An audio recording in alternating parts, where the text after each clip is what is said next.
What if the holy relic in your local church, the one credited with miracles and answered prayers, wasn't a piece of a saint, but a piece of a murder victim?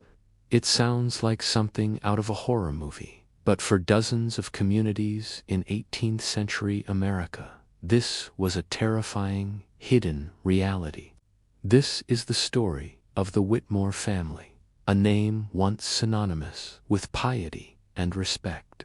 They supplied sacred relics to over 40 churches, their reputation built on faith and craftsmanship. But beneath their thriving business lay a secret so gruesome it was buried for centuries. For nearly 50 years, in a hidden cellar beneath their workshop, the Whitmores weren't just carving wood and polishing silver. They were processing their neighbors into saints.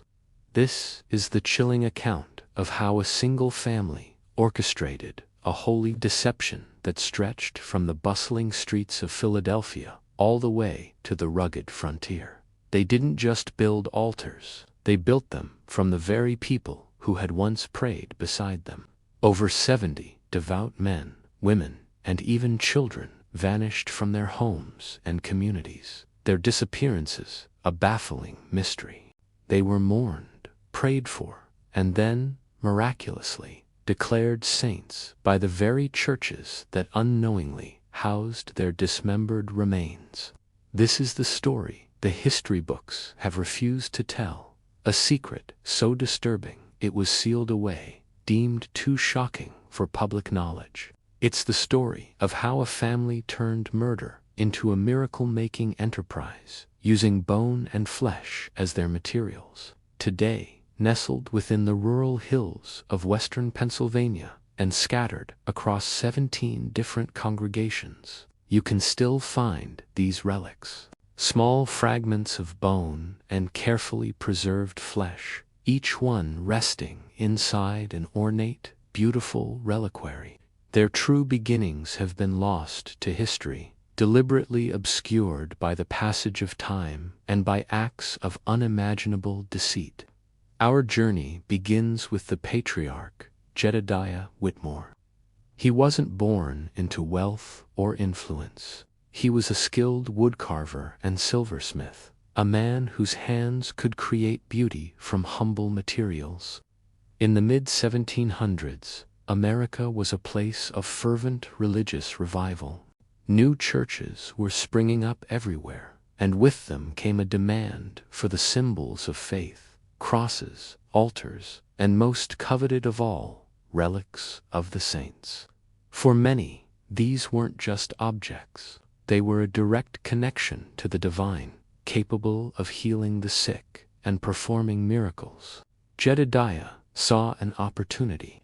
He noticed that acquiring genuine relics from Europe was a difficult, expensive, and often impossible task for these fledgling American congregations.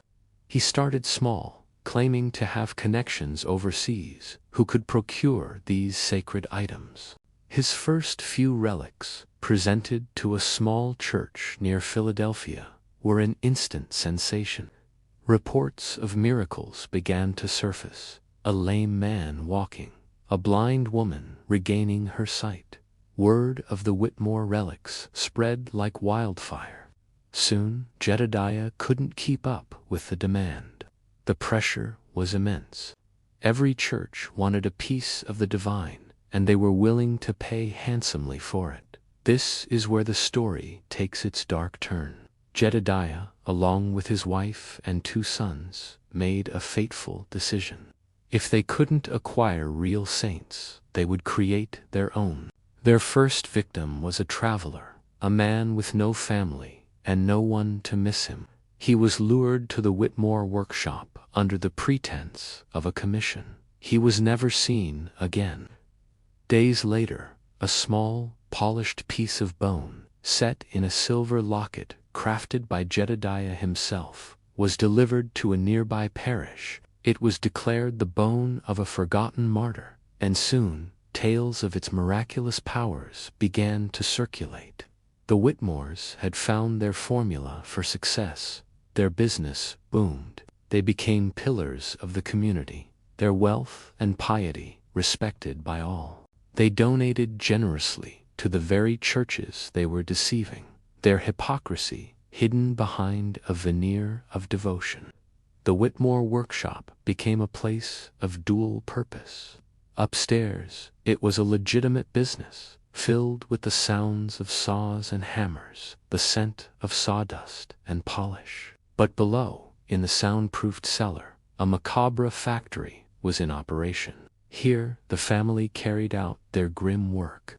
They targeted the vulnerable, travelers, vagrants, and eventually members of their own community who they deemed isolated enough not to be missed. A lonely widow, a farmhand with no local family, a child who had wandered too far from home. The process was methodical and chillingly efficient. Jedediah's sons, now grown men, would handle the acquisition. His wife, a woman known for her quiet charity, would prepare the remains, and Jedediah, the master craftsman, would select the pieces of finger bone, a shard of rib, a lock of hair and encase them in his beautiful reliquaries. Each piece was given a new identity, a saint's name, and a fabricated history of martyrdom and holiness. These stories were as carefully crafted as the silver casings that held the remains. For almost half a century, they operated with impunity. The disappearances in the region were noted, of course. They were attributed to wolf attacks, accidents on the frontier, or people simply moving away without a word.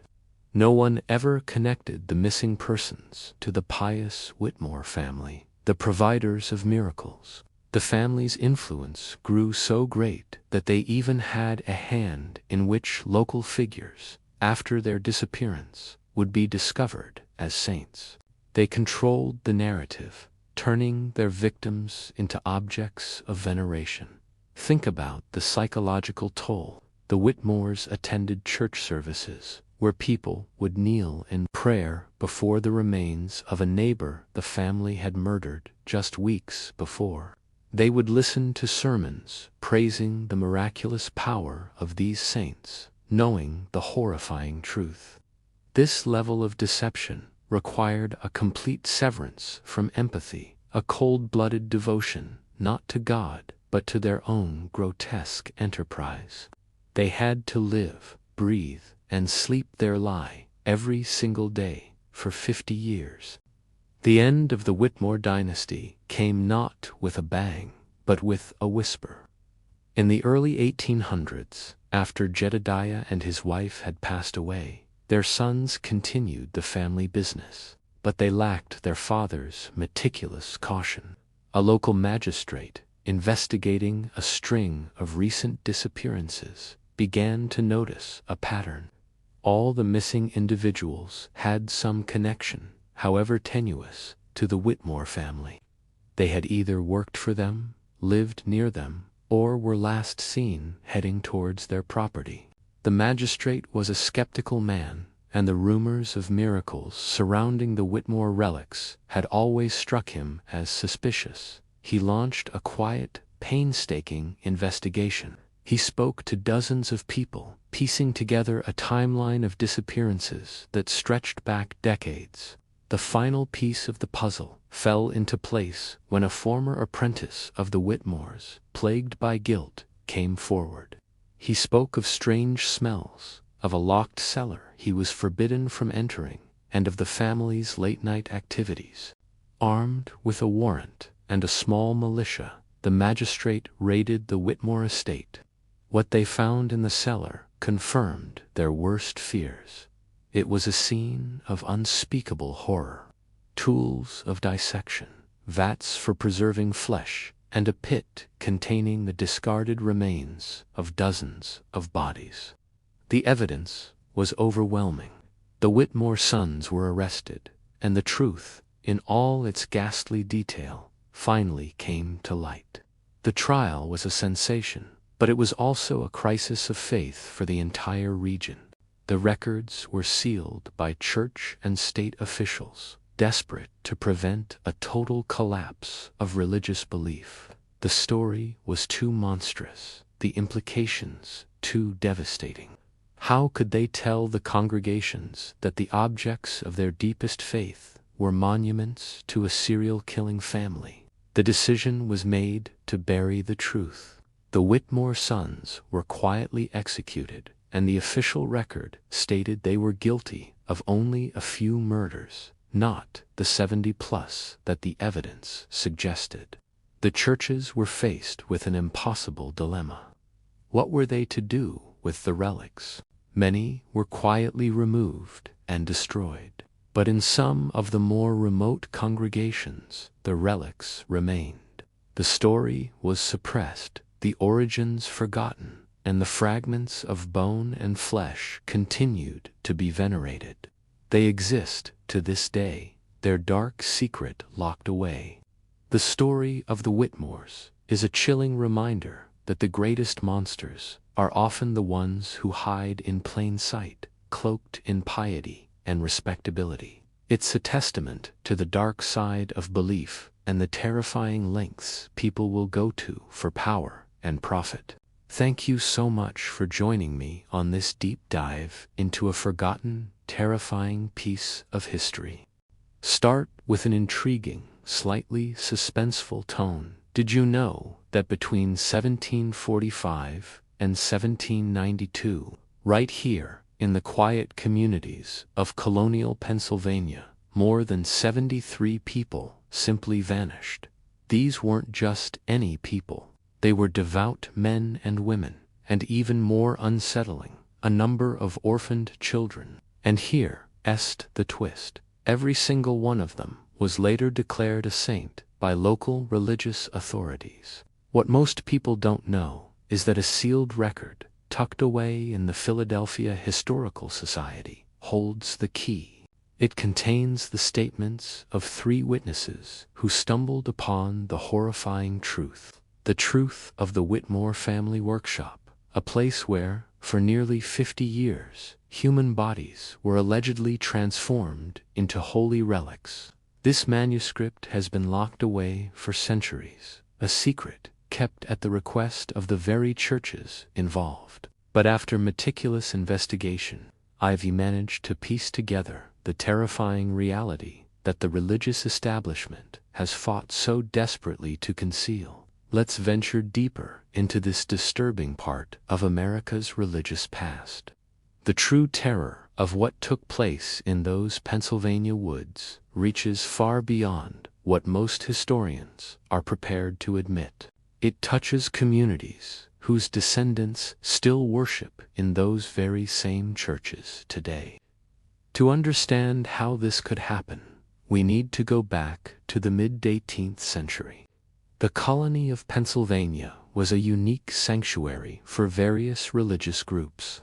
The Quakers controlled Philadelphia with their simple meeting houses and focus on inner spirituality. But out in the western lands, it was a chaotic mix of Protestant faiths, Presbyterians, Lutherans, and smaller Christian sects. Each group built humble wooden churches as they pushed further into the frontier, onto land taken from native peoples. This is where the Whitmore family enters our story. They arrived from England in 1742 and settled in Chester County, about 30 miles west of Philadelphia. It was a place where gentle hills gave way to thick forests and isolated farms. The patriarch, Nathaniel Whitmore, was a man with a severe face, piercing gray eyes, and a sharp jawline accentuated by a neatly trimmed beard. He presented himself as an expert maker of religious objects. His chalices, communion plates, and elaborately decorated Bible covers quickly became status symbols for the more affluent congregations. His workshop was an impressive 2-story timber building set on 12 acres of wooded property. Its large windows flooded the main floor with natural light, creating an almost serene atmosphere. It was there that he met with ministers and church elders who commissioned his work. which was in ever-increasing demand. His wife, Elizabeth, was a slender woman with delicate hands and an unnerving talent for maintaining a perfectly calm expression, no matter the circumstances. She ran their household and raised their 4 children with an efficiency that their neighbors found commendable, if a little distant. On the surface, they were the perfect family. The Whitmores attended Sunday services at the Harmony Meeting House, a simple Quaker gathering. They would sit in quiet contemplation during worship, occasionally sharing carefully considered thoughts that convinced the congregation of their profound spirituality. Their oldest son, Thomas, followed in his father's footsteps, working alongside him in the workshop. Their daughters, Mary and Sarah, assisted their mother with household chores. But it was the youngest, William, who was perhaps the most peculiar. A sickly boy with a disturbing intensity in his stare. He would spend hours alone in the woods. He'd return with plants and small animal specimens, which he would then preserve with meticulous care in his room. His parents encouraged this morbid hobby, brushing it off as a scientific endeavor. Life in Chester County during those years was filled with the usual hardships of colonial existence. Brutal winters, unpredictable crop failures, and the constant low-level anxiety of living on the frontier. But it was also a time of great religious fervor and financial opportunity. The Great Awakening had swept through the colonies in the 1730s and 40s, leaving behind a heightened spiritual sensitivity. This created intense rivalry between different religious groups, all competing for followers and influence. It was a fertile ground for ambition and for deception. The demand for religious artifacts was booming. Churches wanted to display their piety and their wealth, not just to God, but to their neighbors. And Nathaniel Whitmore was perfectly positioned to capitalize on this spiritual marketplace. But as his reputation grew, so did the whispers. His work was beautiful, almost unnaturally so. The bone inlays on his crucifixes seemed too fine, too white. The intricate carvings on his reliquaries were said to possess a strange, lifelike quality. Some of his clients, while outwardly praising his craftsmanship, would quietly express a sense of unease. They spoke of a coldness emanating from the objects, a feeling that was hard to shake. Nathaniel would simply smile, his severe smile, his gray eyes unblinking, and assure them it was merely the weight of true holiness they were feeling. Meanwhile, the disappearances began. At first, it was a lone traveler, a peddler, who was last seen on the road near the Whitmore property. Then, a destitute widow from a neighboring parish. Then, an orphan boy taken in by a Lutheran church. Each time, the community would search, they would pray, and eventually, they would mourn. And each time, months later, a new saint would be declared, their story one of pious suffering and a mysterious, holy departure from the world. Coincidentally, around the same time, a new, exquisitely crafted reliquary would appear on the altar of a wealthy church, commissioned from the masterful hands of Nathaniel Whitmore. The sealed testimony from the Philadelphia Historical Society paints a much darker picture.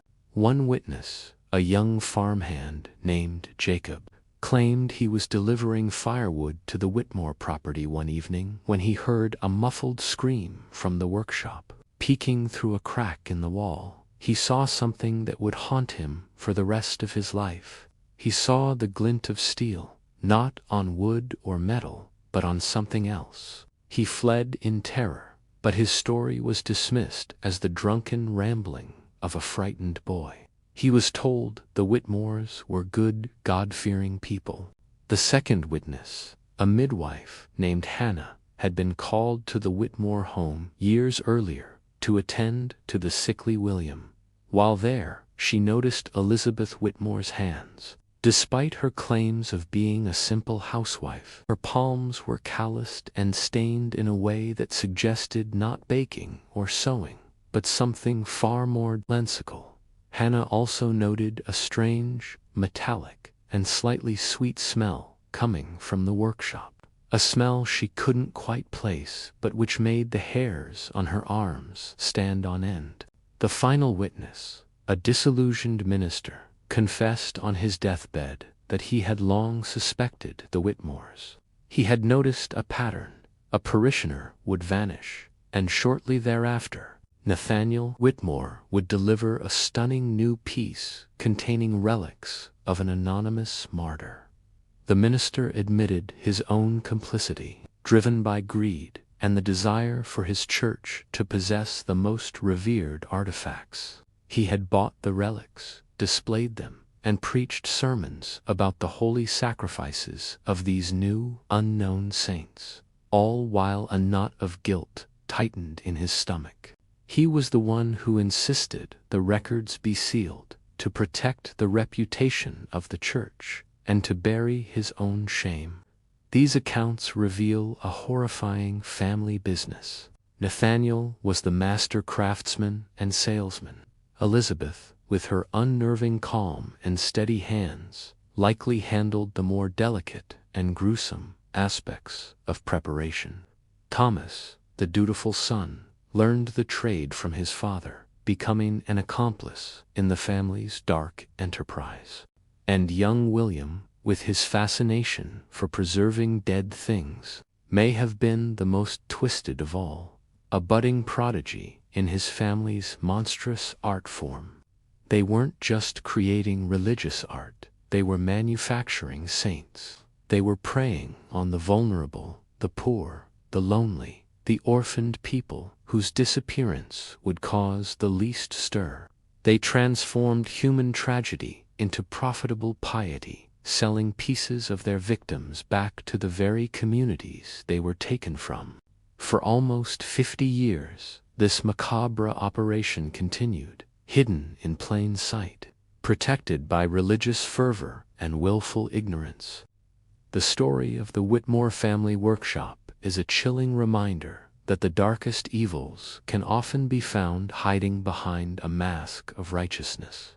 The sacred objects in those old Pennsylvania churches may not hold the bones of saints, but the secrets of monsters. In the bustling colonies of 18th century America, churches were in a constant state of competition. They sought to distinguish themselves not just through their doctrines, but through the splendor of their buildings and the sanctity of their religious artifacts. It was in this environment that the Whitmore family of Chester County, Pennsylvania, found their unique and terrifying calling. Nathaniel Whitmore was a master craftsman, his skills with wood and metal far surpassing those of his local peers. By 1745, his workshop was thriving, so much so that he had taken on 2 apprentices, Jacob Miller, an orphaned boy of German descent, and Peter Collins, a quiet young man from a poor Philadelphia family. To the outside world, the Whitmores were the epitome of colonial virtue. They were hard-working, devout, and lived a life of comfortable modesty. This sterling reputation was the perfect camouflage for the sinister reality that unfolded behind the workshop's locked doors after sunset. The story of their dark enterprise begins in the late autumn of 1745. A pious Quaker woman named Mary Collins, known throughout the county for her healing work among the poor, vanished without a trace. She was last seen traveling home after visiting a sick family on the outskirts of the county. Her disappearance sparked a brief wave of concern, but in the harsh realities of colonial America, it was quickly attributed to a run-in with a wild animal, or perhaps an attack by Native Americans.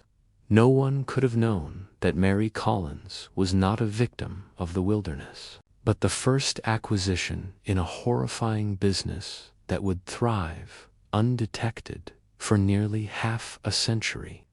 On the evening of November 17th, 1745, an early winter storm was brewing over Chester County. The sky had turned a bruised purple, and a biting wind whipped dried leaves across the frozen ground. Mary Collins, a widow of 43, pulled her wool cloak tighter around herself. Her hair was streaked with gray, her hands worn from years of tireless charity. As she hurried along the rough path bordering the Whitmore property, the warm glow of a lantern from the workshop caught her eye. This is where the story takes a chilling turn, thanks to a deathbed confession discovered decades later, hidden within the walls of a Philadelphia jail cell. The confession belonged to Thomas Whitmore, Nathaniel's son. In a shaky hand, Thomas wrote that his father, Nathaniel, had been watching Mary Collins for weeks. Father said her reputation for saintliness would make her perfect, Thomas confessed. He told us God had shown him a great purpose, a method to bring genuine holiness to the colonies through sacred vessels. As Mary passed the property, Nathaniel emerged from the shadows of the trees, lantern in hand. His voice, filled with a well-rehearsed panic, called out for help. He claimed his son William had wandered into the woods and hadn't returned. True to her compassionate nature, Mary immediately agreed to help, dismissing the threat of the oncoming storm. She followed Nathaniel deeper onto his land, away from the road, towards a small clearing where the back door of the workshop was obscured by a thicket of pine trees. I watched from the window as Father led her inside. Thomas's confession continued. Mother had prepared the back room with canvas cloths spread over the floor. I didn't understand yet what they planned to do. I was 16 and believed when they talked about creating sacred relics, they meant making representations, not the. At this point in the document, the handwriting dissolves into an illegible scrawl, as if the memory itself caused his hand to tremble beyond control. What precisely happened to Mary Collins in that back room is mercifully left to the imagination. But Thomas's account details the gruesome aftermath with methodical clarity. Over the next 3 days, Mary Collins's body was systematically processed. Nathaniel, who had studied anatomy and preservation techniques from medical texts he'd brought from England, instructed his eldest son on how to treat human tissue with a mixture of salt, herbs, and other chemicals to prevent decay. Meanwhile, his wife, Elizabeth Whitmore, sat quietly, sewing small pouches from black velvet, each one meticulously embroidered with golden religious symbols. Father said we were doing God's work, Thomas wrote, the words heavy with a lifetime of guilt. He said, the Protestant churches in America did unhave the sacred relics that gave the Catholic Church its authority, and that we would supply what was necessary to raise true worship in the colonies. I believed him then. God, forgive me. I believed him. Just 2 weeks after Mary Collins disappeared, Nathaniel Whitmore traveled to Philadelphia. He carried with him several beautifully crafted wooden boxes, each one a testament to his skill. He returned home with a pocket full of money and more commissions for his work than ever before. His business was booming. At the next Quaker meeting, Nathaniel stood before the congregation and spoke with profound, feigned sorrow about the loss of our dear friend Mary. He even proposed a special memorial service in her honor. During that very service, he presented the meeting house with an exquisitely carved altar box, a gift he claimed to have created in Mary's memory.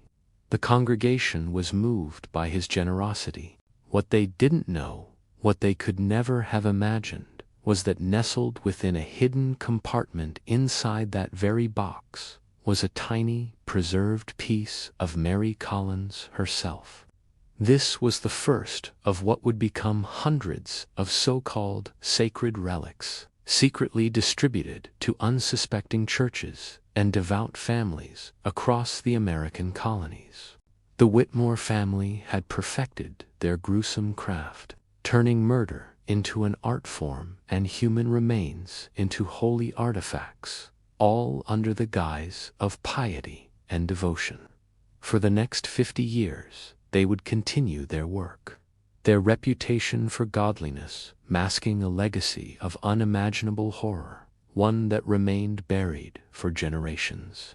The year is 1745, as the harsh winter snows of colonial America begin to melt. A strange rumor starts to flow out of Philadelphia. It speaks of miracles, of impossible healings. At the heart of these whispers is a small Episcopal church and its rector, who claims to possess a holy reliquia, fragment of bone from a saint. He says it has already cured 3 members of his congregation. When asked where this powerful artifact came from, the rector mentions a local craftsman, a man named Nathaniel Whitmore. This whisper was the seed from which a dark and twisted enterprise would grow. By 1750, the Whitmore family's business was booming. Their workshop had doubled in size, filled with apprentices crafting beautiful boxes, chalices, and other religious items. These items were the public face of their success. But the real work, the family's true secret, was hidden away in the cellar rooms beneath the shop, a place no apprentice was ever allowed to enter. Their newfound wealth was on full display in their new home, a grand 2-story house of stone and timber, a testament to their prosperity. As the Whitmores' fortune grew, something else was happening in the background. The memory of Mary Collins, a young woman who had vanished years earlier, had all but faded. In its place were scattered reports of other missing people, a traveling preacher here, a devout elderly woman there. These were often individuals without strong family ties, people whose disappearances could be easily explained away. Perhaps they fell victim to the dangers of travel in the colonies. Or maybe it was the ever-convenient excuse of Indian troubles on the frontier. No one connected the dots. Behind the respectable facade of their workshop, the Whitmores were refining their horrifying process. They weren't choosing victims at random anymore. Sarah Whitmore, one of Nathaniel's daughters, wrote about it in a journal that was discovered over a century later. She wrote, "Mother developed what she called the discernment. She could identify those whose bodies would create the most powerful relics.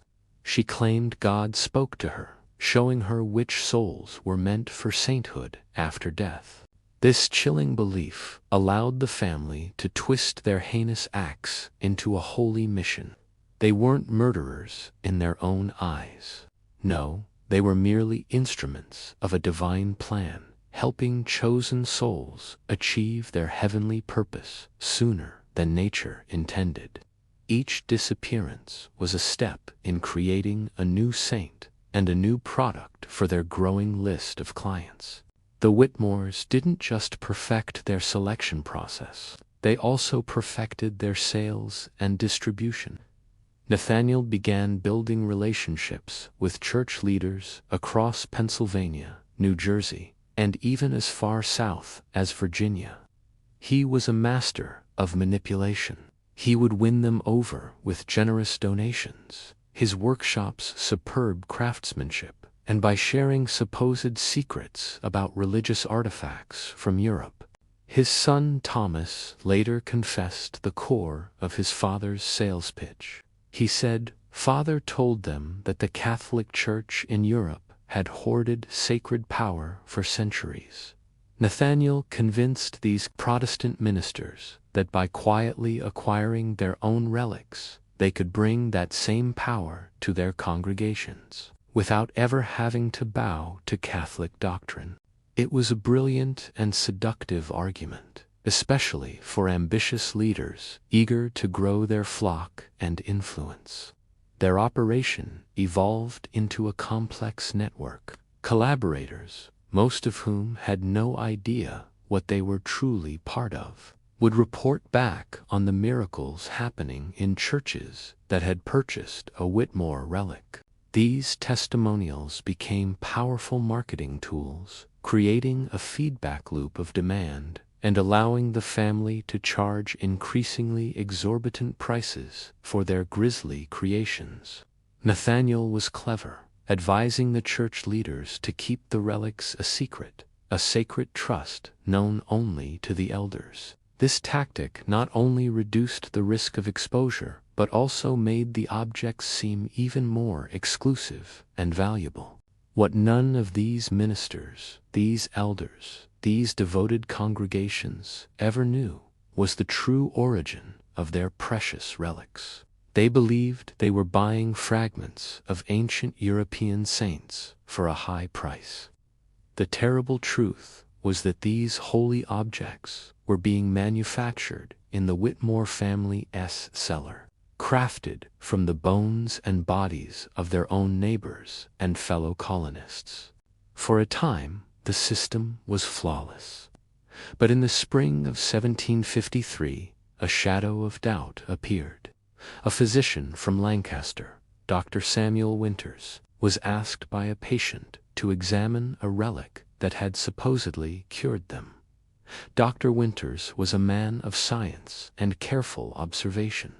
His examination revealed inconsistencies. The preserved tissue, he concluded, couldn't possibly be as ancient as claimed. The methods used to preserve it didn't match any known European techniques. He started asking questions, difficult questions, that threatened to unravel the entire Whitmore enterprise. Before Dr. Winters could take his investigation any further, he vanished. He was last seen traveling on the road between Lancaster and Philadelphia. His body was never found, but just a month later, a small wooden case appeared in a Presbyterian church in New York. Inside was a new relic, purported to be the finger bone of a 12th century healer. The years rolled on, and the pattern of death and deceit continued. The Whitmore children grew up and took their places in the family business. Thomas, the eldest, became his father's right-hand man. William, the youngest and most unsettling of the siblings, showed a disturbing aptitude for the preservation process itself. He experimented with new techniques, always seeking to create more convincing, more durable relics. The daughters, Mary and Sarah, managed the finances and correspondence. They were the ones who maintained the family's respectable image, laundering the blood-soaked profits through legitimate business ventures, ensuring the Whitmore name remained synonymous with piety and success. For decades, the family operated in the shadows, turning murder into miracles and building a dynasty on a foundation of lies and human bone. The American Revolution wasn't just a war for independence. It was a crucible of change, forging a new nation and, for some, new and sinister opportunities. As the colonies severed ties with England, the flow of goods, including religious items, slowed to a trickle. This scarcity created a golden opportunity for the Whitmore family. Their workshop, once just one of many, became a vital source for churches desperate for artifacts to sustain their congregations. The Whitmores were masters of adaptation. They played a careful game, displaying just enough patriotic fervor to blend in, yet never fully committing to one side. This neutrality was their shield, allowing them to continue their macabre trade, regardless of whether British redcoats or continental soldiers controlled their town. They sold to loyalists and patriots alike, their business thriving amidst the chaos of war. As the conflict drew to a close in 1781, a new, more disturbing chapter in the Whitmore saga began. While the fledgling nation celebrated its hard-won freedom, the Whitmores discovered a market far more profitable and far more horrifying than any they had known before. The end of the Revolutionary War left a scarred but hopeful country. Churches damaged in the fighting needed to be rebuilt, not just with timber and stone, but with faith. A great spiritual revival swept through communities yearning for meaning after years of bloodshed. This created an unprecedented demand for religious artifacts, and the Whitmores, with their unique skills, were ready to meet it. They saw not a nation in need of healing, but a market ripe for exploitation. In the cold February of 1782, the first domino fell. A 10-year-old boy named Joseph Miller vanished from a church-run asylum in Philadelphia. His parents had been taken by smallpox the previous winter, leaving him in the care of the Episcopal Church. Joseph was a small, solemn child, known for his deep piety. He was a favorite among the clergy, often leading the other orphans in prayer. His disappearance caused a brief stir, but was quickly dismissed. He was a runaway that concluded a sad but common occurrence in the overburdened orphanages of the time. No one looked any further. 3 months later, a different kind of story emerged from the Church of St. Michael in eastern Pennsylvania. The congregation was abuzz with tales of miracles. A newly acquired relic, said to be the preserved heart of a child martyr from the early days of Christianity, was drawing crowds. Parishioners swore that prayers offered before this relic were answered in astonishing ways, especially those concerning sick children. Attendance boomed, and the donation coffers overflowed. News of the miracle of St. Michael's spread like wildfire, and soon other churches were clamoring for similarly powerful relics of their own. The demand was immense, and the Whitmores were the only ones who could supply it. The horrifying truth of their supply chain is laid bare in a journal entry by Sarah Whitmore, the ink blurred by what could only be tears. "William suggested the children," she wrote, her hand shaking. "He said their innocence made them more powerful vessels for divine work." Father hesitated at first, but the prophet potential convinced him. "God, help me. I knew it was wrong. Yet I said nothing." What followed was a reign of terror, cloaked in piety. From 1782 to 1785, at least 16 children, all orphans, or from destitute families, disappeared from towns within a day's ride of the Whitmore estate. Each time, a brief panic would ensue, only to be explained away. They fell prey to the wilderness, people said. They were snatched by child traffickers, bound for distant cities. It was simply the harsh reality for the unprotected in a young, unforgiving republic. Meanwhile, the market for the relics of child saints flourished. These gruesome artifacts commanded prices 5 times higher than those of adult relics, their value inflated by claims of their potent spiritual purity and rarity. The Whitmores grew wealthier than they had ever dreamed. They laundered their blood money through legitimate investments, shipping ventures, and political connections that insulated them from suspicion and scrutiny. Their dark enterprise was becoming an empire, but this expansion came with a risk. The sheer scale of their operation required more hands. The family was forced to bring 2 trusted apprentices, young men who had worked in their shop for years, deeper into their circle of secrets. They were taught the finer points of the craft, but only parts of the gruesome procurement process were revealed. One of these apprentices, a man named Daniel Foster, would watch, and he would remember. His conscience, unlike that of his masters, was not so easily silenced. He would eventually become the key to their undoing. In the autumn of 1785, a new figure entered the scene. A Quaker minister from Philadelphia named Elijah Thompson. Before dedicating his life to his faith, Thompson had been a lawyer, and he retained a sharp, analytical mind. The Philadelphia Yearly Meeting tasked him with a delicate mission: to investigate troubling reports of irregular religious practices that had begun to surface in communities across the region. "I was tasked with examining the troubling reports of Catholic-like practices involving relics and saint worship that had entered even our plain Quaker meetings," Thompson wrote in his private journal, which is now sealed away in the Historical Society of Pennsylvania. "Such idolatry goes against our belief in direct communion with the divine.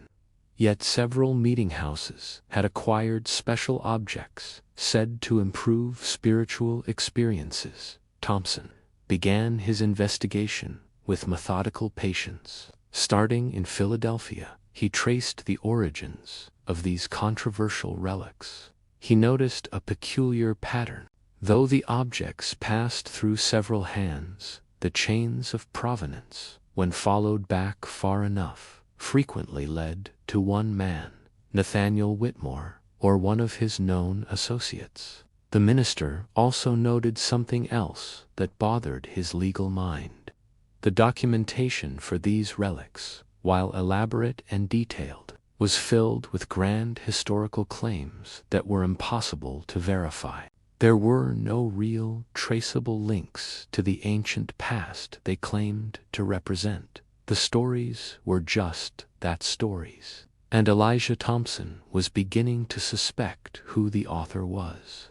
The net was slowly but surely beginning to close.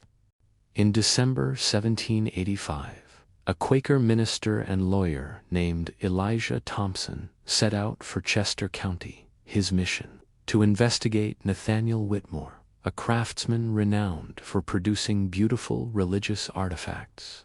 On the surface, Whitmore was the picture of piety and professionalism. He welcomed Thompson into his home, spoke eloquently about theology, and proudly displayed his workshop where apprentices crafted communion ware for churches. Whitmore even showed Thompson paperwork from his European suppliers of ancient relics. It looked impressive, but to Thompson's trained legal eye, something was off. The documents were riddled with inconsistencies. He left the meeting feeling uneasy, a seed of suspicion planted in his mind. He didn't have proof, but he knew he had to dig deeper. Thompson began a meticulous investigation, traveling from church to church, interviewing leaders who had purchased Whitmore's relics. He compiled a list of the supposed miracles attributed to these objects, and that's when a disturbing pattern began to emerge. The most spectacular miracles, the ones that drew the biggest crowds and the most believers, almost always involved witnesses who had some connection to the Whitmore family or their associates. It was subtle, but it was there. Thompson wrote in his journal, "I began to suspect a deliberate plan to manufacture not only the relics themselves, but the miracles credited to them." He discovered that certain individuals were appearing in different communities, testifying to incredible events, and then vanishing. When he mapped their movements, he found they all formed a web, with the Whitmore property right at its very center. As Thompson closed in on the truth, his investigation took a sinister turn. Strange things started happening. Personal items would disappear from his rooms. Important letters never arrived. Then the unthinkable happened. Notes, witness statements, and crucial records he had meticulously collected vanished from his locked trunk while he slept at an inn. Someone was watching him. Someone knew what he was doing and was actively trying to stop him. In February 1786, Thompson returned to Philadelphia, ready to present his preliminary findings to the committee that had hired him. The night before his presentation, he was invited to dinner at the home of a respected Quaker elder. During the meal, he suddenly became violently ill.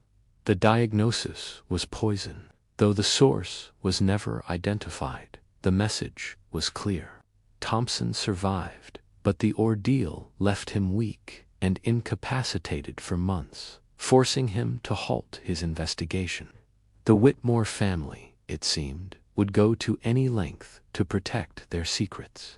But while Thompson was recovering, a crack appeared in the Whitmore family's fortress of lies. A young apprentice named Daniel Foster, who had been partially brought into the family's inner circle, was tormented by his conscience. The final straw was witnessing the processing of a child's body, said to be a 12-year-old orphan girl. Horrified, Foster fled the Whitmore compound in the dead of night, clutching a secret journal where he had documented the family's unspeakable activities. After weeks of hiding in Philadelphia, Foster finally worked up the courage to find Elijah Thompson. The Quaker minister, still weak from the poisoning, listened in absolute horror as the young man's story spilled out. Foster, shaking uncontrollably, described a secret cellar beneath the Whitmore workshop, a place of nightmares. He spoke of bodies hanging from hooks like butchered animals, their fluids draining into collection vessels. He described specialized tools for harvesting bone and tissue, and preservation techniques using salt and alcohol that kept human remains looking disturbingly lifelike for years. The most chilling part of Foster's account wasn't the grotesque process itself, but the family's attitude. He described Nathaniel and Elizabeth Whitmore leading prayers before and after their gruesome work, thanking God for these vessels and blessing the sacred gifts made from them. To them, this wasn't desecration. It was a holy rite. Armed with Foster's journal and his harrowing testimony, Thompson prepared to expose the Whitmores once and for all. But disaster struck again. Just before he could go to the authorities, a mysterious fire swept through his Philadelphia home, destroying every piece of Foster's evidence. The journal, the notes, everything gone. The very next day, Daniel Foster disappeared without a trace. His fate remained a mystery until 3 weeks later, when partial remains were pulled from the Delaware River, identified as his only by a pair of unique boot buckles. The loss was devastating, but it didn't break Elijah Thompson. It hardened his resolve. He became even more cautious, a ghost hunting other ghosts. He stopped keeping written records. He communicated only through coded messages and trusted a tiny circle of associates. Slowly, painstakingly, he began to rebuild his case against the Whitmores, linking them to at least 27 disappearances and identifying 9 churches that were unknowingly displaying human remains as holy relics. By late 1786, Thompson had a mountain of circumstantial evidence, but he needed one more thing: hard, physical proof that would force the authorities to act against a family that had become powerful and well-connected. He needed a direct link from the Whitmore workshop to the bodies they were carving up. He just had to wait for an opportunity, for one more crack to appear in their wall of secrecy. And that opportunity would come from the most unexpected source imaginable: Nathaniel Whitmore's own daughter, Sarah. The winter of 1787 was brutal in Pennsylvania. Snow fell relentlessly, burying the landscape and isolating the Whitmore family compound for weeks on end. For most families, this forced confinement might have led to cabin fever. For the Whitmores, it was a pressure cooker, and the cracks that had been forming for years were about to shatter their monstrous enterprise. At the heart of this collapse was Sarah Whitmore. Now 32, she was trapped. Her father, Nathaniel, had actively discouraged any suitors, not out of paternal protection, but to keep her bound to the family's grotesque business. For years, she had secretly poured her guilt and fear into a journal, a silent witness to unspeakable acts. But the psychological weight was becoming unbearable. In a harrowing entry from December 1787, she wrote, "I can no longer sleep without seeing their faces. The children especially haunt me." The family's work, which she had been a part of for so long, had twisted into something even more monstrous in her eyes. Her younger brother, William, had become the primary engine of their operation, his enthusiasms, as Sarah called them, turning ever more ghoulish.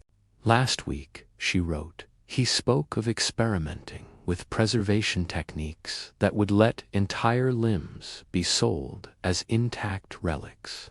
To Sarah's horror, their mother Elizabeth didn't recoil.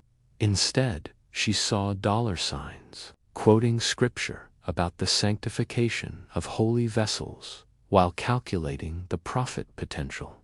For Sarah, this was a breaking point. "I cannot bear much more of this," her journal entry concluded. While Sarah's conscience was imploding, the family business was booming. Their success, selling what they called child relics, had made them bold, especially William. Now 27, he had taken over the practical leadership from his ailing father. Nathaniel William wasn't just maintaining the operation, he was innovating. He refined their preservation methods, creating more disturbingly realistic relics that commanded higher prices. He argued that the spiritual fervor sweeping the nation after the Revolution was a market they had a duty to exploit. This meant ramping up production, which, in their grisly trade, meant only one thing: more victims. The increased pace brought a greater risk of being discovered. But William had a chillingly practical solution. He proposed they start targeting isolated frontier settlements, places where disappearances might be blamed on the harsh realities of pioneer life illness. Animal attacks, or simply moving on and would attract far less official attention. Thomas, the eldest brother, argued against this reckless expansion.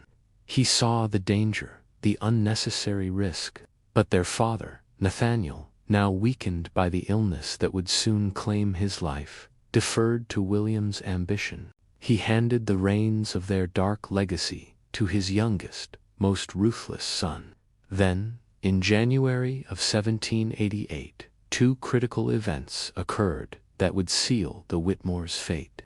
First, William returned from a trip to western Pennsylvania. He wasn't empty-handed.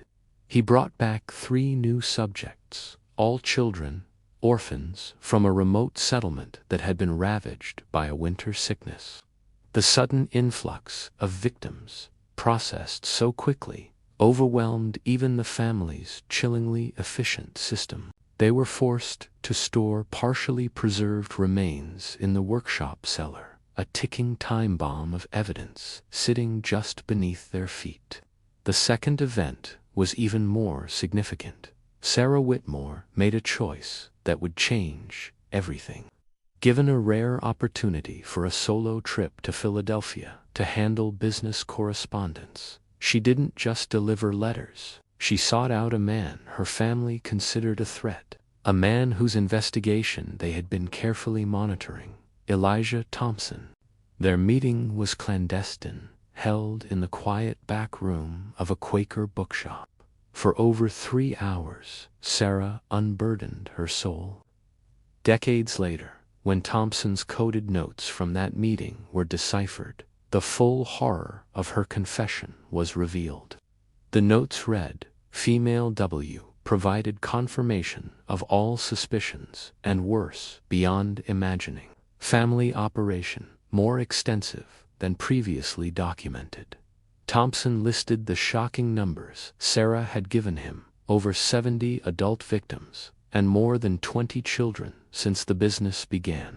She detailed their processing methods, the distribution network, and even gave him the names of complicit church officials. But the most damning revelation was yet to come. Sarah described an underground chamber, a secret cellar, beneath the main workshop. It was a charnel house, containing remains in various stages of processing. Even more horrifying, it housed an archive: small, preserved samples from every single victim, kept as quality control references, each labeled with a name and a date. A library of death. Sarah knew what her confession meant. She handed Thompson a hand-drawn map of the compound, marking the hidden entrance to that secret chamber. She also told him about a ledger meticulously kept by her mother, Elizabeth. It was a complete record of every transaction, every acquisition and sale. It was the ultimate proof, a detailed accounting of decades of horror.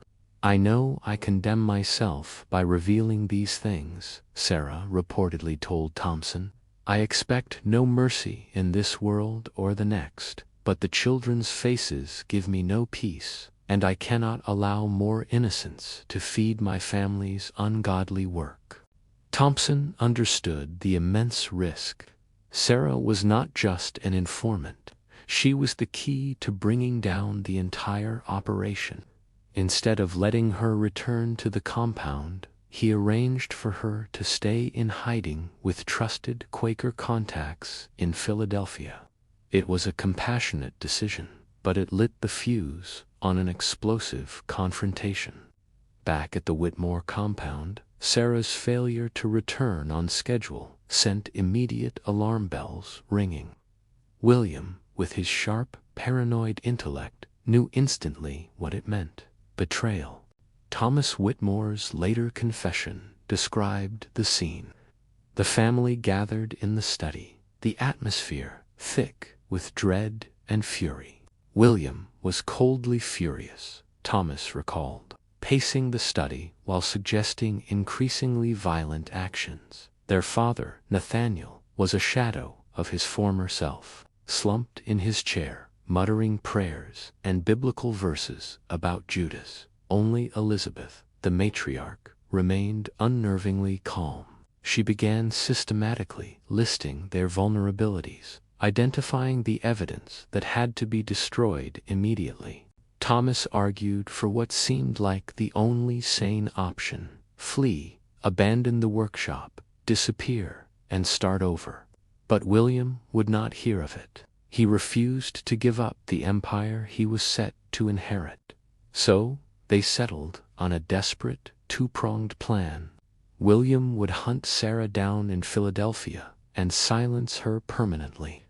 Meanwhile, Elizabeth would oversee the transfer of their most incriminating materials, the ledgers, the archived samples, to a secondary, secret location.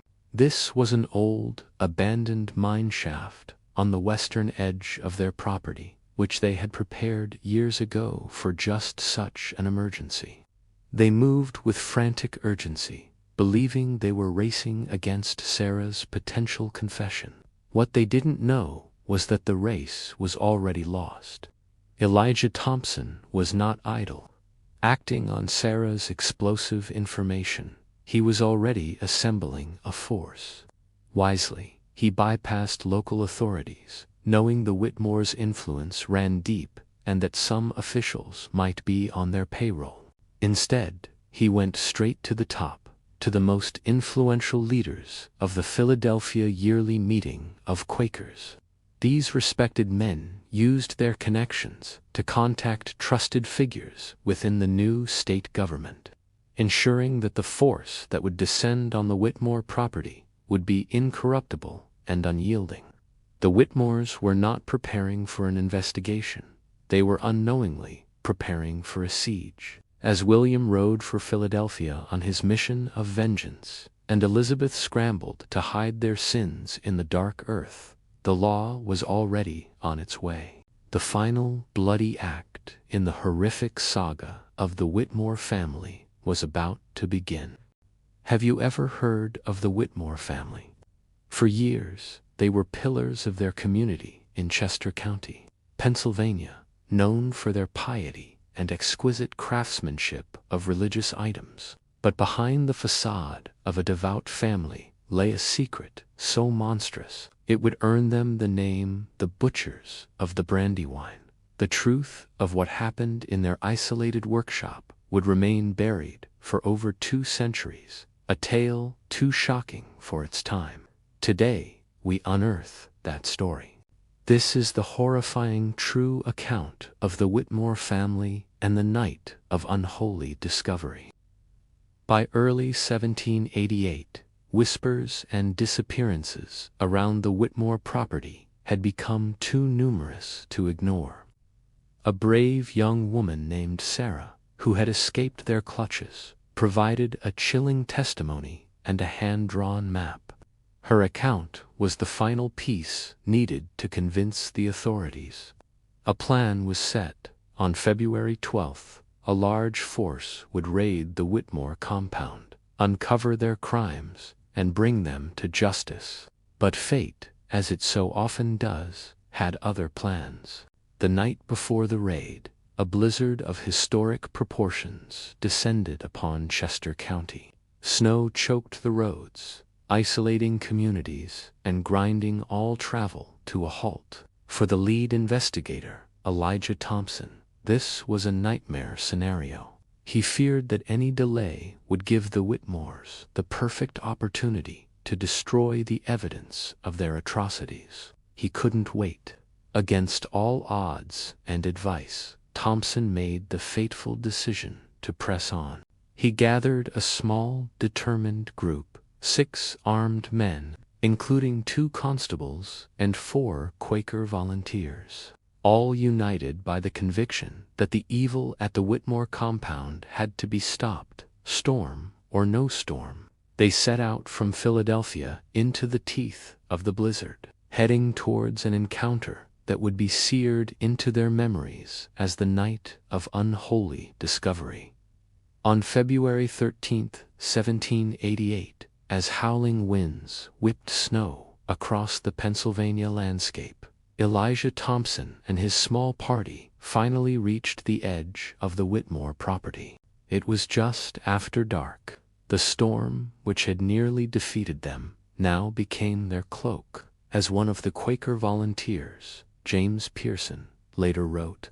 "We moved like ghosts through the storm. The wind masked the sound of their approach, but it also concealed any sounds coming from within the compound." Following Sarah's map, they bypassed the main house and crept towards the workshop. Through the swirling snow, they saw it. The windows glowed with lantern light, a deeply unsettling sign. Someone was awake and working, long after any honest craftsman would have retired for the night. The ominous glow suggested their arrival might not be a surprise after all. The men silently took their positions, surrounding the workshop to cut off any potential escape. Thompson, flanked by the 2 constables, moved to the main door.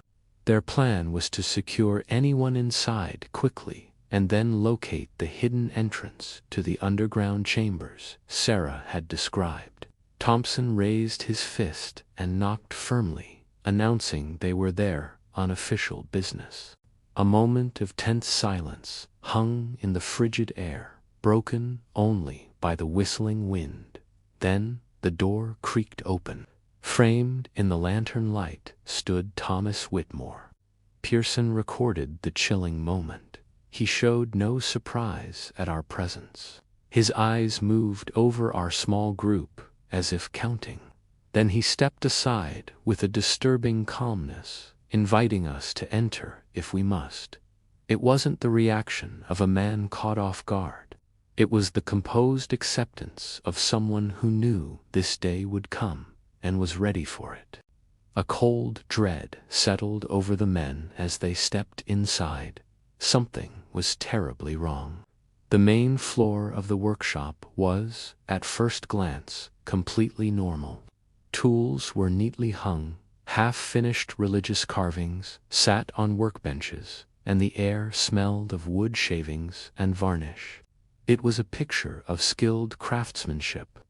Thomas Whitmore stood with his hands clasped, answering Thompson's questions with short, clipped replies. But his eyes kept darting towards a large, ornate cabinet against the far wall. Thompson noticed the subtle glances. He signaled to Constable William Bradford, who moved towards the cabinet. It was unlocked. Bradford swung the heavy doors open.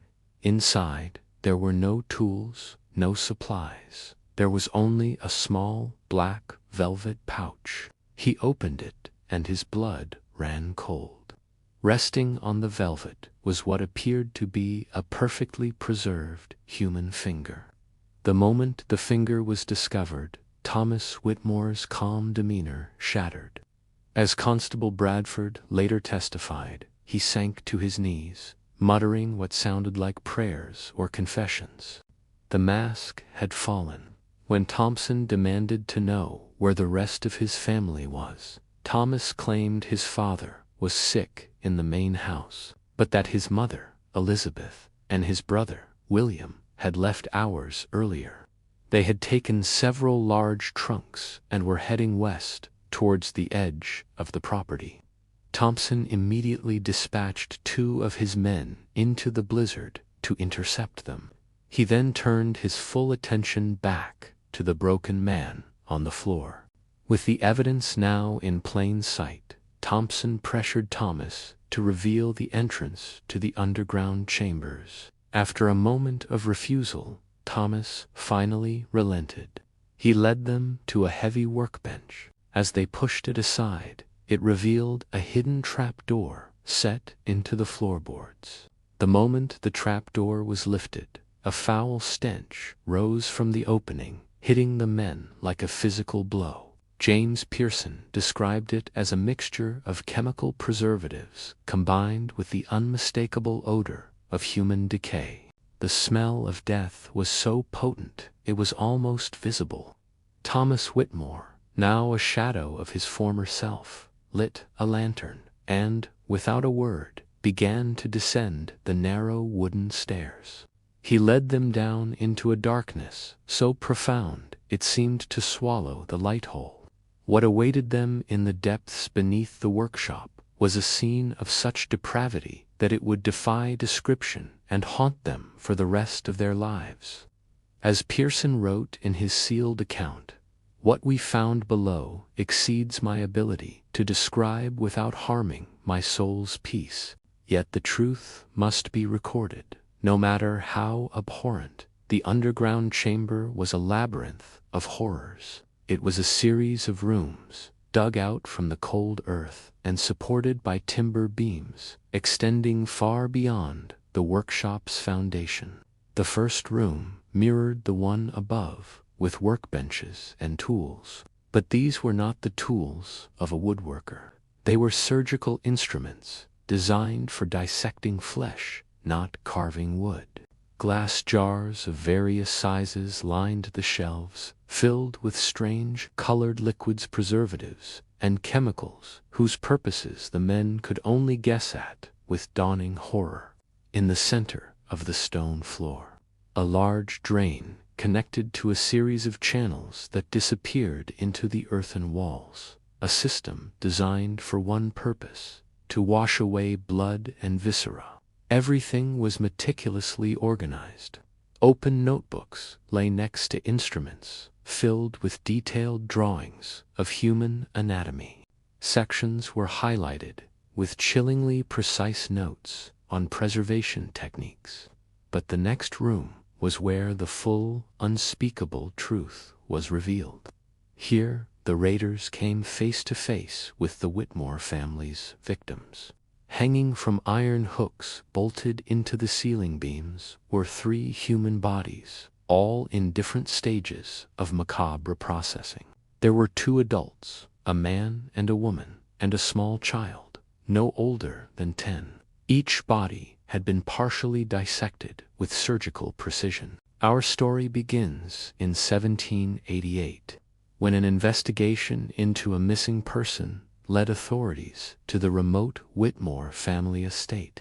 The family was known for their piety and their quiet business supplying religious relics to churches. But what investigators found beneath their workshop would unravel a secret that had festered for decades. A hidden staircase led them into the earth, into a series of cold, damp chambers. The first 2 rooms were macabre workshops, filled with tools for dissection and preservation, all stained with the unmistakable marks of their grim purpose. But it was the 3rd chamber that truly broke the investigators. Thomas Whitmore, one of the family sons, called it the archive. Imagine this, floor-to-ceiling shelves, not with books, but with hundreds of small wooden boxes. Each one was meticulously labeled with a name, a date, and a location. Inside each box was a preserved human fragment, a piece of bone, a swatch of skin, a small organ. This was the Whitmore family's catalogue of saints, a gruesome reference library of the people they had turned into holy relics. In the center of this horrifying room lay a massive ledger. It was a cold, commercial record of their enterprise. Each entry detailed the acquisition of a victim, the processing of their remains, and the distribution of the so-called relics to churches all along the eastern seaboard. It even listed the price paid and the fabricated story of sainthood that went with each piece. Faced with this undeniable evidence, Thomas Whitmore confessed everything. Since 1745, the family had processed the remains of 79 adults and 22 children. Their relics had been supplied to over 40 churches across 7 states, building a family fortune that was carefully laundered through legitimate businesses. When asked how they chose their victims, Thomas's answer sent a chill down every spine in the room. He explained that his mother, Elizabeth, had a discernment. She claimed she could sense those whose bodies would produce the most powerful relics, the truly devout, the innocent, those whose suffering, she believed, purified them for a sacred purpose. She taught this horrific skill to her other son, William. They would stalk their future victims at church gatherings and revival meetings, identifying those whose flesh, they believed, could perform miracles. As the investigators documented this house of horrors, a sound from above broke the silence. They rushed back to the workshop to find 2 of their men who had been sent to apprehend Elizabeth and William. One was grievously injured, bleeding from a deep knife wound. The injured man's account was frantic. He said they'd found Elizabeth and William at an abandoned mineshaft, just as Thomas had described. When they confronted them, Elizabeth tried to bribe them into silence. But William, with what was described as a butcher's precision, attacked without warning. The man's partner was killed instantly. In the chaos, Elizabeth and William Whitmore vanished into the forest, taking with them whatever they could carry. A massive manhunt began.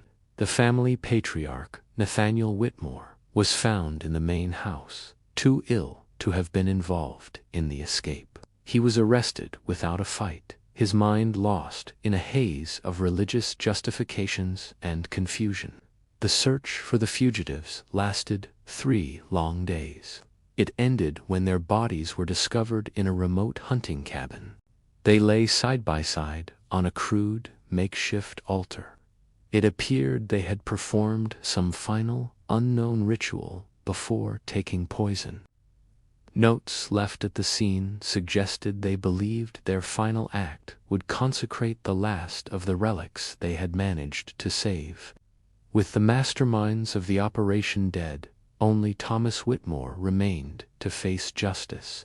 His trial was held in secret in Philadelphia in April 1788, the details deemed too shocking for public knowledge. After giving a full confession that corroborated all the evidence, he was hanged on May 7, 1788. But the end of the Whitmore family was only the beginning of a new, unprecedented problem. What were the authorities to do with the hundreds of human remains now scattered across dozens of churches, venerated as holy relics by unsuspecting congregations? The decision-makers of the young United States faced a terrible choice. Revealing the full truth would cause a massive public panic. It could shatter the public's trust in religious institutions, something considered essential to the moral fabric of the new nation. After intense and secret discussions with religious leaders, a radical course of action was chosen: silence. A sealed memo from Judge William Bradford to the Pennsylvania governor stated the goal was to protect the faithful from knowledge that might destroy their spiritual foundations. The plan was as discreet as it was drastic. All official records of the investigation were to be sealed for at least 100 years. Everyone involved was sworn to absolute secrecy. The churches that had unwittingly purchased the Whitmore relics were contacted privately and told the horrifying truth. They were given two options. They could have government representatives quietly collect the remains for proper Christian burial in unmarked graves, or they could handle the matter themselves with complete and total discretion. According to the final report, most churches chose the second option, desperate to manage this profound violation of their sacred spaces without any outside involvement. The authorities sealed the records, hoping the scandal would simply fade away. But they couldn't have predicted what would happen next. Of the 43 churches that had received fake relics from the Whitmore family, a shocking 17 decided to keep them. They knew these were the remains of murdered individuals, yet they continued to present them as holy artifacts. Their reasoning was a chilling mix of twisted faith and cold, hard pragmatism. Elijah Thompson, the investigator, recorded their justifications in his final notes. Some clergy argued that since miracles had occurred, God must have sanctified these victims through their unwilling sacrifice. Others were more blunt. The relics brought in donations, boosted attendance, and gave their churches prestige. Giving that up, they argued, would hurt their congregations more than continuing the lie. Thompson, a man of deep integrity, was disgusted. He spent his final days on the case, creating a confidential registry, a list of every victim he could identify, and the location of their remains. He wanted to ensure they wouldn't be erased from history, hoping one day they would receive a proper memorial. The Whitmore property itself was burned to the ground.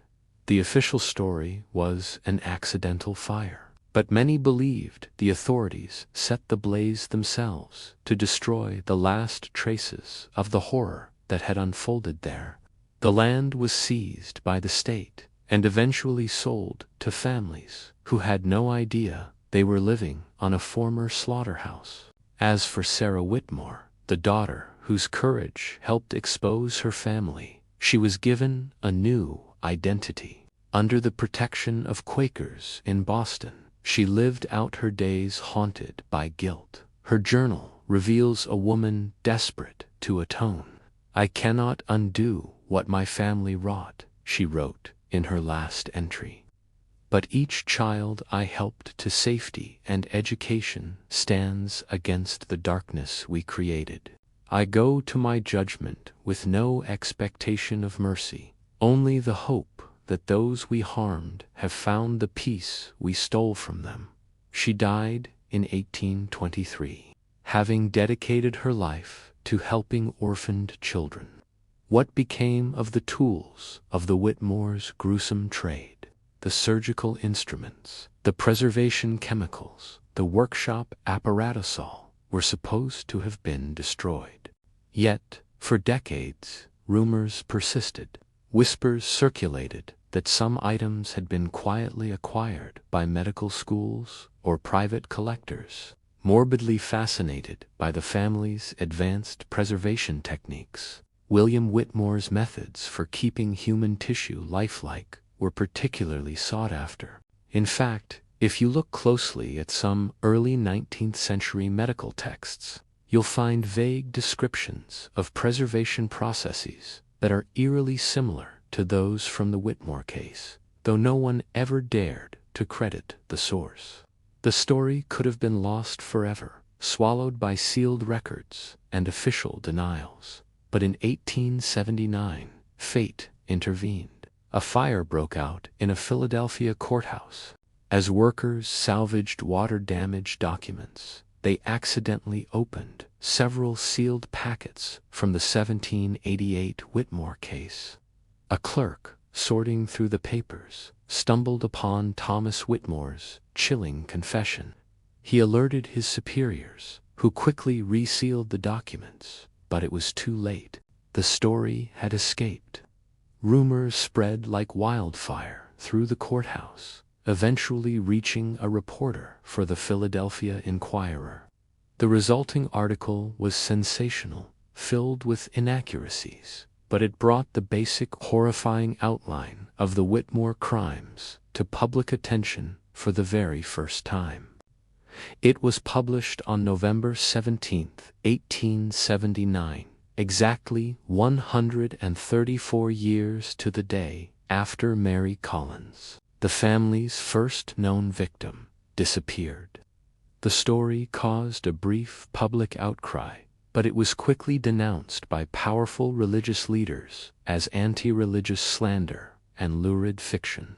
Without the sealed records to prove his claims, the reporter was powerless. The newspaper was pressured to retract the story, and the scandal was buried once again. By then, the truth had become hopelessly tangled. Most of the churches that had knowingly kept the fake relics had quietly disposed of them as the original clergy passed away. In other churches, the relics had become so embedded in local tradition that their dark origins were completely forgotten, even by the institutions themselves. The physical evidence of the Whitmore family's crimes was scattered. Some remains in unmarked graves, some in private collections, and others still sitting in church reliquaries, their true nature known only to a dwindling few. It seemed the secret was safe, but secrets have a way of surfacing. Fast forward to 1923. During renovations at the Pennsylvania Historical Society, workers made a stunning discovery. Behind an old bookshelf, they found a hidden compartment. Inside was the complete, sealed record of the Whitmore case. It appears Elijah Thompson, the original investigator, had hidden a copy there himself, a final act of insurance against the official records being lost or destroyed forever. The Society's director recognized the immense historical importance of the documents. In a controversial move, he decided to preserve them but keep them confidential.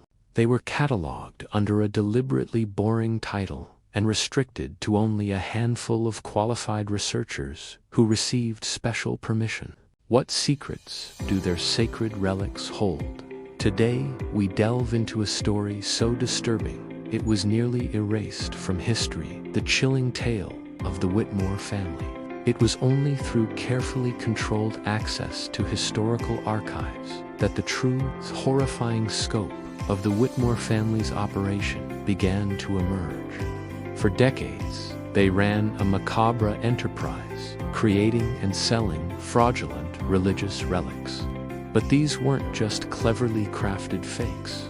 The most shocking discovery was that the Whitmores were serial murderers, and their relics were in fact, the remains of their victims. These ghastly objects, born from unimaginable cruelty, were distributed to churches across the eastern United States. Believers, unaware of their gruesome origin, handled them with reverence, believing they channeled divine power. Imagine the cognitive dissonance, the profound horror of learning that an object of devotion was actually the product of a murder. It forces us to ask uncomfortable questions about faith, belief, and the human capacity for self-deception. Later, investigations confirmed the unthinkable. Human remains, processed by the Whitmores, continued to exist in church collections well into the 20th century. A discreet survey in 1967 found 11 churches that still possessed objects matching descriptions from the Whitmore family's own ledger. When confronted with the evidence, the reactions from church leaders were varied. Some were horrified and cooperated fully, while others met the claims with outright denial, refusing to investigate further. It's a testament to how deeply people can cling to belief, even when faced with a terrible truth. Even more unsettling are the contemporary accounts from the time. Seemingly reliable witnesses, with no connection to the Whitmore conspiracy, reported miracles associated with these fraudulent relics, healings, visions, and other unexplainable phenomena. Were these simply the power of suggestion and coincidence? Or does sincere belief possess a power of its own, capable of creating its own reality, regardless of the object's true nature? The philosophical implications of this question are staggering and reach far beyond this single dark case. Let's talk about the Whitmore property itself. The Harmony Meeting House, the simple stone church where the family once worshipped, still stands today. Though its congregation disbanded long ago in the early 1800s, after serving as a community hall and then a schoolhouse, it was finally abandoned in the 1930s. Today, local residents report a strange and powerful reluctance to approach the building after dark. Many describe a deep, pervading sense of unease when they pass the property. Is this just the power of local legends and ghost stories? Or is there something more tangible, a lingering echo of the horrors that took place there? The family home and the land it stood on have their own dark legacy. After the state seized the property, it changed hands many times. The specific area where the Whitmores' gruesome workshop once stood remained curiously undeveloped. Successive owners reported that crops planted on that patch of ground consistently failed to grow. Even more strangely, livestock would refuse to graze on that particular section of land, as if sensing a deep wrongness in the soil beneath. Local legend adds another layer of dread.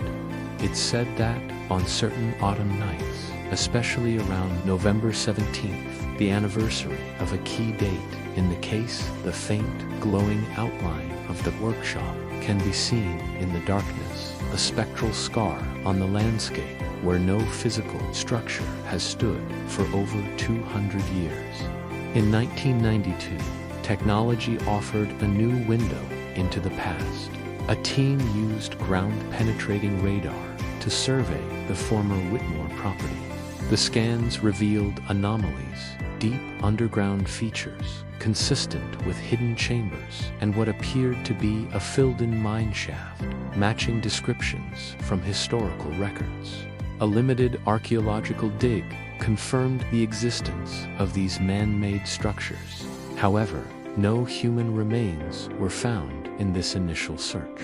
The current landowners, deeply disturbed by the findings, refused to allow any further excavation. The site was reburied, officially marked as historically significant, but permanently closed to the public. What secrets were they so afraid of unearthing? The last verified Whitmore relic was undiscovered until 2005 during renovation work at a small Lutheran church in western Pennsylvania. A hidden compartment was found behind the altar. Inside was a small velvet pouch and a letter dated 1788. The church pastor, upon learning the likely origin of the object, made a brave and difficult decision. He arranged for DNA testing, which confirmed the contents were human tissue. Finally, after more than 2 centuries, a small measure of peace was granted.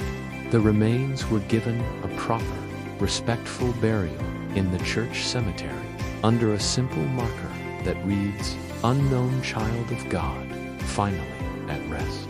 This entire story raises a critical question about how we construct and remember our history. The deliberate suppression of the Whitmore case by both governmental and religious authorities for so long is a powerful example of how uncomfortable truths can be systematically erased from public memory.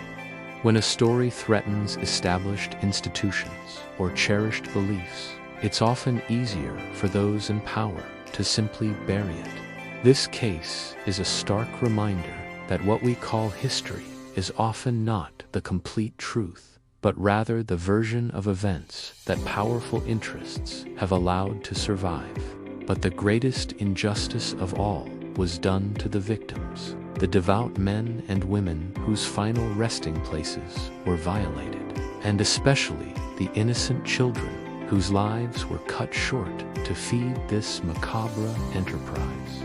They suffered a double death, first at the hands of their killers, and then a second time when their very identities and stories were erased to protect institutional reputations.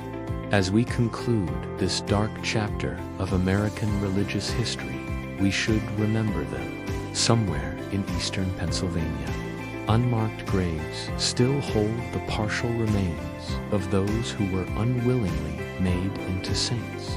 Other fragments of these same individuals may still rest in church reliquaries, venerated by faithful congregants who remain completely unaware of the gruesome truth. This physical separation of their remains serves as a powerful metaphor for how history itself becomes fragmented. Piece preserved here, a portion hidden there, with the complete truth never fully assembled. The Whitmore case is a chilling look at the darkest aspects of human nature, disguised as spiritual devotion. It forces us to confront the possibility that the foundations of our beliefs might not be what they seem. So the next time you enter an old church and see a relic on display, perhaps you'll look at it with new eyes. You might wonder about its true provenance, its real story, and in that moment of questioning, you pay a small tribute to those whose stories were nearly lost to history's deliberate forgetting.